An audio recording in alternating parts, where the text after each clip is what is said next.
что ответ России будет незамедлительным и приведет вас к таким последствиям, с которыми вы в своей истории еще никогда не сталкивались. They are intimidating us with the usage of nuclear weapons. Russia could launch a nuclear attack within months. Russia has the biggest nuclear arsenal in the world. Это всего лишь один пуск, Борис, а Англии нет. Putin could use a tactical nuclear weapon. Russia is already in a position to destroy the world several times over. Today, humanity is just one misunderstanding, one miscalculation away from nuclear annihilation. Superpowers in a battle for supremacy in Ukraine. Опасность серьезная, она реальна, ее нельзя недооценивать. Fundamental role of U.S. nuclear weapons is to deter nuclear attacks on the United States, on our allies and partners. They are bragging that they can destroy with nuclear weapons not only a certain country but the entire planet. With nuclear-armed nations locking horns, could the course of war force Russia to resort to its deadly nuclear weapons? And in Putin's nuclear arsenal is the biggest weapon ever made, the world's largest ever nuclear device, the Tsar bomber, or the Emperor of bombs.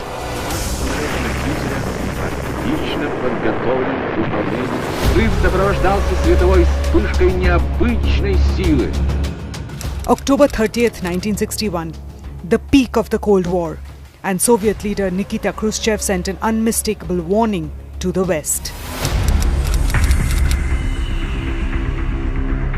A Soviet Tu-95V bomber took off from the Olenia airfield in the Kola Peninsula, in the far north of Russia. The plane, painted bright white to lessen the impact of the mega bomb's flash, arrived at its target point, Novaya Zemlya, a sparsely populated area in the Barents Sea. The pilot brought his Bear bomber to Mityushika Bay, a Soviet testing range at a height of 34,000 feet. Following him was another modified Tu-16 to film the blast that would make history. The massive bomb was attached to a parachute, meant to delay its fall and the detonation, an attempt to give the pilot enough time to fly out of range. Even so, the chances of survival for this Soviet crew were grim. The odds were only 50% that they would live. They reached their destination, opened the locks, and dropped their deadly cargo. At 11:32 a.m. Moscow time, the bomb exploded. It created a fireball 8 kilometers wide. The explosion produced about 57,000 kilotons of energy. It was so intense that the flash could be seen from 1,000 kilometers away. Severny, an uninhabited village 55 kilometers from ground zero, was leveled. All buildings within this radius were completely destroyed. Windows within hundreds of kilometers were broken. The bomb was detonated 4 kilometers above the ground to minimize radioactive fallout, but even then, the ground below the explosion was incinerated by the intense heat. The rocks turned to ash. The plumes kept rising until they reached nearly 65 kilometers high. The shockwave generated after the explosion was so big that it traveled 3 times around the Earth. On the ground, the heat from the explosion was so much that even 100 kilometers away from the blast site, it would have caused third-degree burns. And although the warhead was detonated miles above the ground, it generated a strong seismic wave with a magnitude of over 5. A Soviet cameraman described the explosion like this. The clouds beneath the aircraft and in the distance were lit up by the powerful flash. The sea of light spread under the hatch, and even clouds began to glow and became transparent. At that moment, our aircraft emerged from between 2 cloud layers, and down below in the gap, a huge bright orange ball was emerging. The ball was powerful and arrogant like Jupiter. Slowly and silently, it crept upwards. Having broken through the thick layer of clouds, it kept growing. It seemed to suck the whole earth into it. The spectacle was fantastic, unreal, supernatural. Имеющего ряд новых конструктивных особенностей. The bomb was 8 meters long, had a diameter of nearly 2.6 meters and weighed more than 27 tons, the weight of 5 elephants. It was so big, it couldn't even fit in the internal bay of the huge plane that flew it to the test site. And the scale of its power was staggering. First in a test in the United States, New Mexico. It was 2,000 times more powerful than the American bomb dropped on Nagasaki. 10 times the total firepower used in the entire Second World War. Little Boy was 15 kilotons of TNT. The Tsar bomber was equivalent to 58 megatons of TNT. As immense as it was, the Tsar bomber was still only half as powerful as its original plan. The first blueprint was for a bomb with a 100 megaton yield, but Soviet scientists feared the radiation could blanket the entire northern part of the Soviet Union. Eventually, the original 3 layers of uranium were replaced with 3 layers of lead to cut its impact in half. That call was taken by one of the 3 people who played critical roles in the journey of the Tsar bomber, Andrei Sakharov. This Soviet nuclear scientist developed the bomb along with his team, but he later became a disarmament crusader, faced with the extent of devastation that nuclear bombs he had helped to create could cause. Sakharov was later awarded the Nobel Peace Prize. But in 1961, Sakharov was following the orders of Nikita Khrushchev, the man who was leading the Soviet Union, and wanted his country to have the world's biggest bomb. The third man who made the Tsar bomber possible was Andrei Durnovtsev, the pilot who dropped the bomb.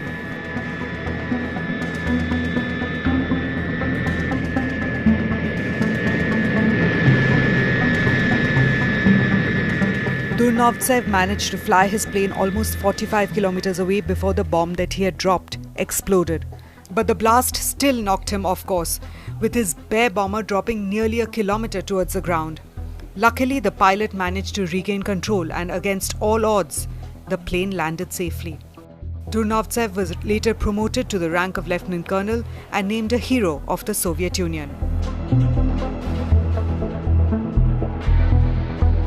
The Tsar bomber had one clear purpose: to make the West tremble as they watched the might of Soviet technology.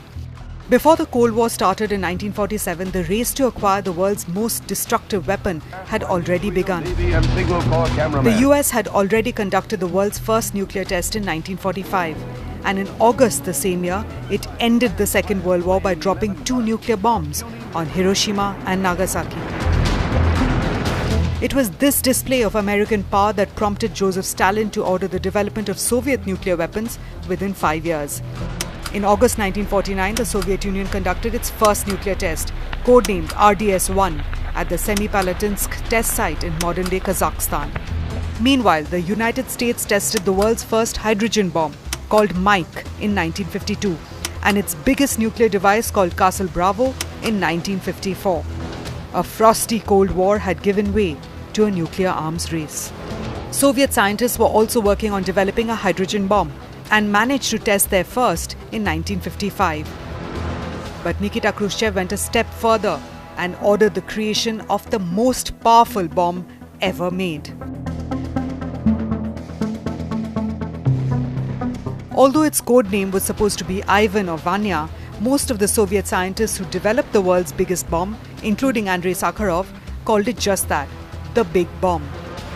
Khrushchev called it Kuzka's mother, a Russian phrase that means a lesson you will never forget. The Americans, who Khrushchev was clearly targeting, simply called it Joe 111, but its most evocative name is the one that stuck, the Tsar bomber, or the King of Bombs.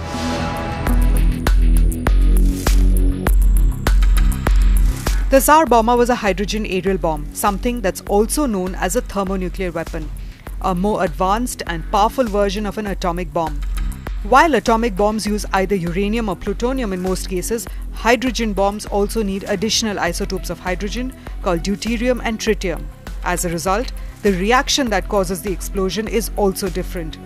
Atomic bombs rely on fission, a process where the core of uranium or plutonium is compressed, which then splits into parts before releasing a huge amount of energy.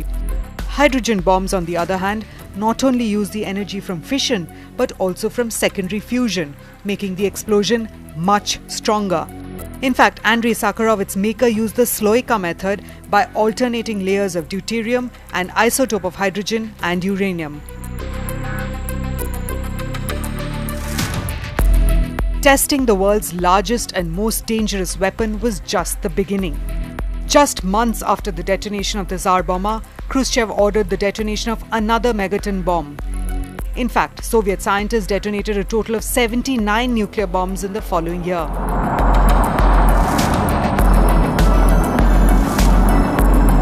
America too was keeping up the pace. Its nuclear tests in the Marshall Islands, for example, is something that the US is still paying reparations for. Between 1946 and 1958, the US cloaked the Marshall Islands in radiation worth 7,000 Hiroshima bombs. 7 miles into the sky, the awe-inspiring cloud billows and surges. The world had to draw the line somewhere, and it did in 1963, when the two superpowers agreed to ban all above-ground nuclear tests, 2 years after the Tsar Bomber explosion. In 1963, the United States, the United Kingdom and the Soviet Union signed the Partial Nuclear Test Ban Treaty, which prohibited nuclear tests in the atmosphere, in outer space and underwater. Over the years, the USSR and the US continued to test a large number of nuclear bombs. Between 1949 and 1990, the Soviet Union conducted 750 nuclear tests and the US 969. While the Soviet Union carried out these tests within its own borders, the US used several foreign test sites. After years of experiments, testing and explosions, the Soviet Union conducted its last nuclear test in 1990. For the US, it was 1992. The number of nuclear weapons in the world has significantly declined since the Cold War. Warheads have been reduced from approximately 70,300 in 1986 to an estimated 12,700 in early 2022. However, the world's combined inventory of nuclear warheads remains very high. 9 countries possess roughly 12,700 warheads as of 2022. Approximately 90% of all nuclear warheads are owned by Russia and the United States. Each own more than 5,000. The overall inventory of nuclear weapons in the world is declining, but the pace of reduction has slowed over the last 30 years. Of the world's 12,700 nuclear warheads, more than 9,400 are in military stockpiles for use by missiles, aircraft, ships and submarines.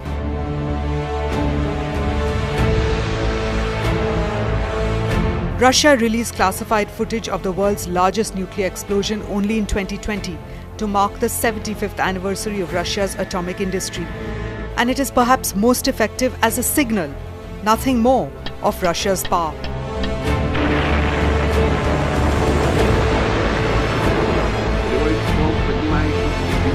Its very size and scale make it difficult to use. Any plane that would have had to carry the Tsar Bomber would not be able to carry enough fuel to reach its target. However, the possibility of Russia placing similar warheads on powerful intercontinental ballistic missiles does exist. And this would bring cities on the other side of the globe into Moscow's crosshairs. 30 years after the end of the Cold War, the United States and Russia are yet again standing face to face over Ukraine. Both are nuclear armed. And where nuclear weapons exist, there exists the possibility of a nuclear war. And in Putin's arsenal is the world's biggest nuclear bomb. Экипаж самолета-носителя отлично